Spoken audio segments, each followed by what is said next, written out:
ሩታና እንግዲህ ጋሽዬ ተገናኝተዋል ማለት ነው ውዶቼ። ዛሬ ጋሽ እንግዲህ ሩታ ጋር ሄደዋል ማለት ነው። በነገራችን ላይ አብርሽ ስራ ላይ ያዋለ አይደለም። እኔ ብዙ ጊዜ ለምንድን ነው ሽማግሌ ይዞ ማይሄድ ያልኩ ነበረ።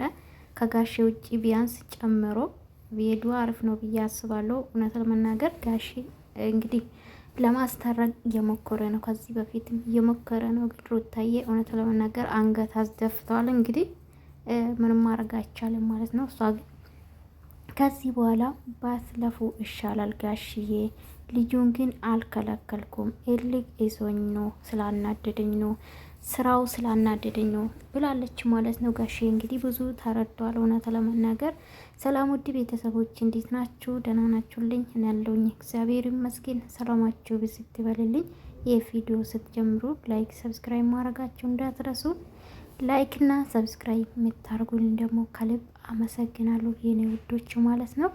በጣም ነው የማመሰግነው የምታበረታቱኝ። ክበሩልኝ የኔ ውዶች ማለት ነው፣ የኔ ጨዋ ፋሚሊ እና ዛሬም እንደተለመደ ላይክ አድርጉ እሺ። ምንም አይከፈልም፣ ምንም አይቀንስባችሁም የኔ ውዶች ማለት ነው። መምጣታችሁ አልቀራ ብዬ እኮ ነው። ለፋችሁ ትመጣላችሁ አይደለ? ላይክ አድርጉና አውጡን እና እንደዛ ነው ውዶቼ። እንግዲህ ሩታዬ ዛሬ መታለች የኔ ቆንጆ፣ እንደው ወፍራለች። አብርሽ ከራቃት እግዚአብሔርን ነው። ለውጥ አላያችሁ ፊቷ ላይ? የእውነት ሰሞኗ ስጨቀጭቃት ነበረና አሁን እንግዲህ ፊቷም ተመልሷል። እኔ እውነት ለመናገር ከልቤ ነው ማየው። በነገራችን ለምወደው ሰው በደንብ ነው ማየው። በደንብ በቃ ስትከሳም አለኝ ፊቷ ደግሞ ሙላስ ብላ ስትመጣም ደስ ብሎኝ ነው ማየው እውነት ለመናገር እና ሩታዬ እንግዲህ ጋሽዬ እንግዲህ ሄዷል ማለት ነው። ሩታ ቤት ሳይሆን ጎረቤት ነው የተጠራችው። እኔ በነገራችን ላይ ብዙ ጥያቄ አለኝ። ነገ እሰራላችኋለሁ በሩታ ዙሪያ ጥያቄ አለኝ። ለማንኛውም ቪዲዮ ሰርቷል ማለት ነው። ከዚህ በፊት እንዴት ነው ሽማግሌ ይዞ ማሄደው ብያችሁ ነበር። በእርግጥ አሁንም ሽማግሌ ይዞ አልሄዱም። እዩ እንግዲህ እንዳለ ትልቅ ሽማግሌ ለምንድን ነው ይዛችሁ ማትሄዱ ብሎ የሚጨቀጭቁ ብዙ አሉ እያለ ነበረና ኤኒዌይስ ቪዲዮ ሰርቷል ማለት ነው ብዬ ነበር አንዴም ሁለቴ ሶስቴ እና ጋሽዬን ይዞ ሄዷል ማለት ነው። እዩ በዚህ ሰዓት እንግዲህ ከሩታ ጎን ሆኗል ማለት ነው። ደግሞ ተነጥለው ገባቸው አይደለ? እንግዲህ ሩታ ምንድን ነው አነሳችሁ? እኔ ብዙ ነገር ለፍቻለሁ እስካሁን ህይወታችን ውስጥ ያሉ ብዙ አሉ። አሁንም አላርፍም ብሎ ያረፉም አሉ። አላርፍም ብሎ እስካሁን የሚያቦኩት ትዳራችን ውስጥ የገቡት ብዙ አሉ። ይሄ ደግሞ የኔ ኃላፊነት አይደለም። እሱ ነው ይሄን ማድረግ የሚችለው። ኮርስ ሩታዬ እሱ ነው ትክክል። በአንቺ በኩል ማንም ሰው የለም በህይወትሽ። እውነት ለመናገር በዚህ ሰዓት ከሩታ ጎን ሆኖ ቪዲዮ ላይ የሚያቦካ አንድ ሰው የለም።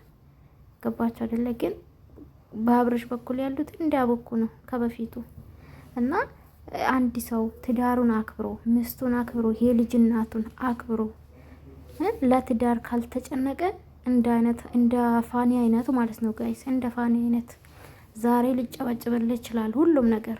አብርሽም ጀግና ቀጥል ሊልክ ይችላሉ። ግን ህይወቴክ ማንም ሊኖርልህ አይችልም። ማንም እኔ ይቅርታ አድርጉልኝ፣ በራሱ ሀሳብ የማይራመድ የራሱ ልብ ማዳመጥ ምንም ዝም ብሎ በሰው የሚራመድ ሰው አይመቸኝ። በነገራችን ቢሞት እኔ ልንገራቸው ሰው ሊመክረኝ ይችላል አይደለ? ከሶሻል ሚዲያ የሚጠቅመኝ ለህይወት የሚጠቅመኝ ነገር ነው ማዳመጠው። በነገራችን ላይ እኔ ማለት የሚያስጠላ ቦታ ራሴን ቢዚ አላደርግም። ግን የሚጠቅመኝ ወስዳለሁ፣ ማይጠቅመኝ አልወስድም።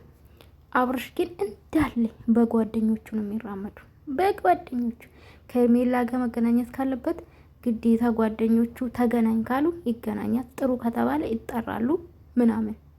አንድ ቀን በራሱ እኔ እንጃ አላውቅም አድርጓል። ስፔሻሊ ደግሞ ከሩታ ጋር ከተጣለ በኋላ እና አብርሽ ለትዳሩ ካልተጨነቀ ካላሰበ፣ ለሚስቱ ካልተጨነቀ፣ ለስሜቷ ካላሰበላት ምንም ትርጉም የለውም። የእውነት አንድ ሰው ካላሰበላችሁ ምን ትርጉም አለው? ትዳርን ደግሞ አንድ ሰው ብቻ ሊያቆም አይችልም። ብቻውን ልታቆም አትችልም። ይሄ ሰው ተው ትዳራችን በስነ ስርዓት አብረን እንኖር፣ የማያስፈልግ ሰው ከህይወታችን ይውጡልን ብላ ጠይቃለች በሚዲያ። እሱ ግን ያው ነው እዛ ታጥቦ ጭቃ እዛው። የማይቀየር ቢኖር አብርሽ ነው። ብር ስላገኘክ አይደለም። አእምሮክ የማይቀየር ከሆነ ከእውቀት ነጻ ከሆንክ እውቅና ባዶ ነው። ባይዘው አብርሽ ማለት ነው። እውቅና ምንም ዝና አይሆንክም። በነገራችን ለጊዜ ሊሆን ይችላል፣ ግን መውደቅ አያምርም ማለት ነው። ትዳር ማለት ቀላል አይደለም፣ ክብር ነው። አንድ ተቋም ነው። ያን አንድ ተቋም ማስተዳደር ካልቻልክ ይፈርሳል ማለት ነው፣ ወይም ትከስራለህ። ትዳር ማለት ይሄ ነው።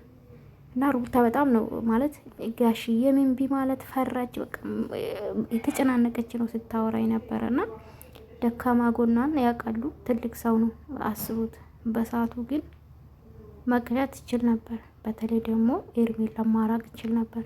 እኔ ኤርሜላ ከዚህ በኋላ አልናገራትም። ባይዘዌ የራሱ ፈልጎ ህይወቱ ላይ ያቆየ አብርሽና አብርሽ ነው። እና ለማንኛውም ሩታ ተያይዘሽ ሁሉም ነገር ያልፋል። ማልፍ ነገር የለም። ብትታረቁ ደስ ይለኛል።